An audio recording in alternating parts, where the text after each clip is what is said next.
Good day, Ma'am Lara. Before anything else, let me introduce myself. My name is Wilmar G. Selen, and I'm going to report about cultural dimension of stress and coping, how different cultures perceive stress. Western cultures. In individualistic cultures, examples the United States, part of Europe, stress is often viewed as an individual's personal challenge and problem. Individuals are encouraged to take proactive measures to manage stress with strong emphasis as personal responsibility. Common approaches to managing stress include professional interventions, therapy, counseling, and engaging in physical activities like exercise and yoga. So, sa Western culture naman is sa lugar sa United States, sa Europa, ginatawag sila o individualistic cultures. That means people focus a lot on me rather than we, like isa ra individual kaysa sa magkaisa as a group. Stress is seen as personal challenge sa kuno sa ilam, like it's your own problem to solve, not something to share with family or friends right away. For example, sa eskwelahan, you about sa exam, you stress about exams. It's up to you to figure it out, not the whole class. Like kita man gyud tanan is lahi ta, like individual man gyud ato ang stress. Nako stress na siya stress, sila na mga stress individual.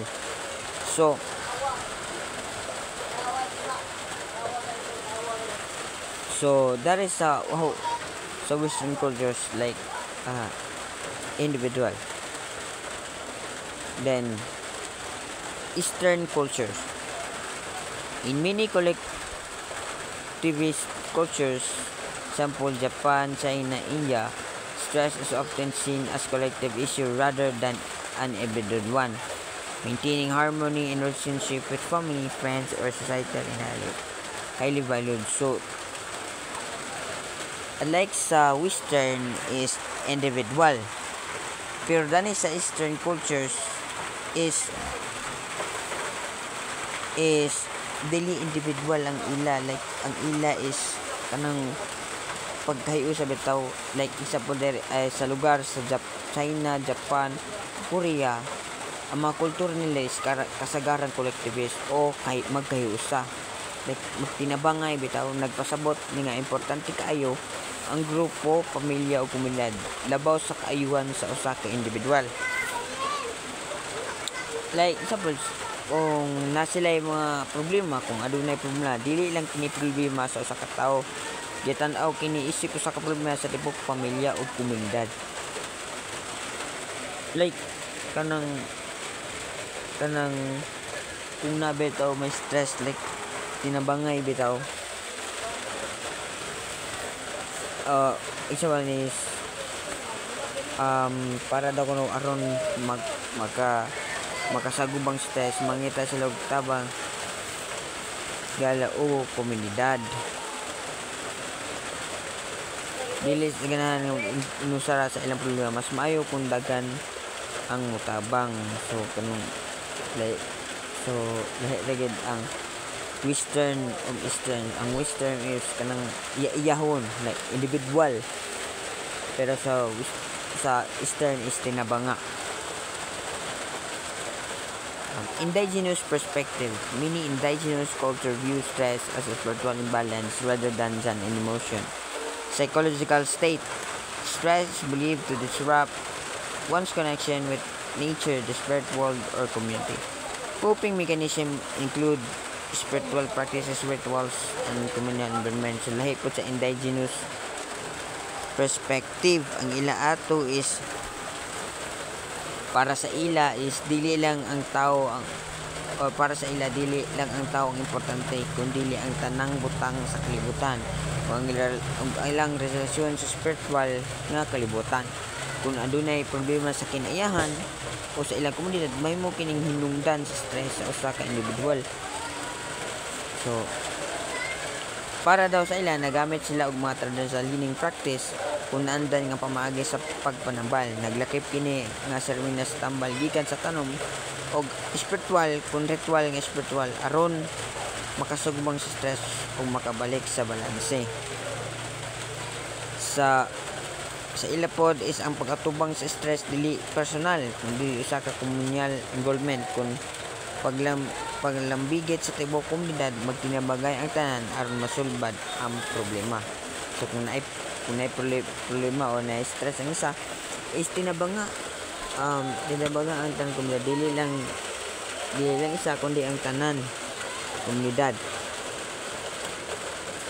And then Filipino cultures, how stress is perceived. Stress in Filipino cultures be both mentally and physically but experienced and reacted to differently.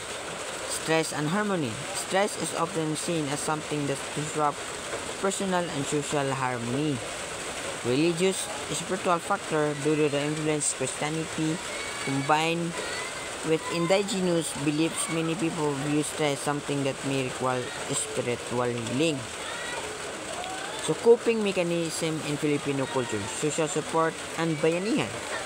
Filipino rely on family, friends, and community for emotional support. The concept of bayanihan or community cooperation emphasizes helping each other in times need of stress often leads to collection and action. So emotional resilience and bahala na. The mindset of bahala na kamot may reflect emotional resilience. It emphasizes adaptability, acceptance of life uncertainties. Humor and pagtitipi. Filipinos often cope with stress using humor and finding ways to laugh adversity. In pagtitipi, emotional restraint is involved holding back negative emotion for the sake of the family. So dari po sa Filipino cultures is nila dito is ang stress sa ila is di ba ang stress na ano man gid na. Pero sa Filipino cultures about sa ang mindset ng bahala na or kamot may nagpapakita ng emosyonal na katatagan.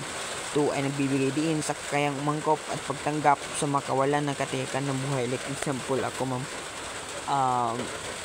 kanang mag-answers ko sa sheets like anong wala bitaw ko balot tas mag-answer na lang ko tas may kog bahala na. So like gidawat na lang nimo ang reality nga kanang wala ka kabalo bitaw like bahala na. Then but sa pagtitimpi ang Pilipino ay madalas na nagtutungo sa stress gamit ang katatawanan. Naghanap ng mga paraan upang tumawa sa harapan. Ang pagtitimpi ay nagsasangkot ng pagpigil sa mga negative emotion para sa kapakanan ng pamilya. Like sa akong musabot ay ma'am is like kung ma-stress ko is nang iagin lang na ako sa kanang katawa like mag happy and that's all. Thank you.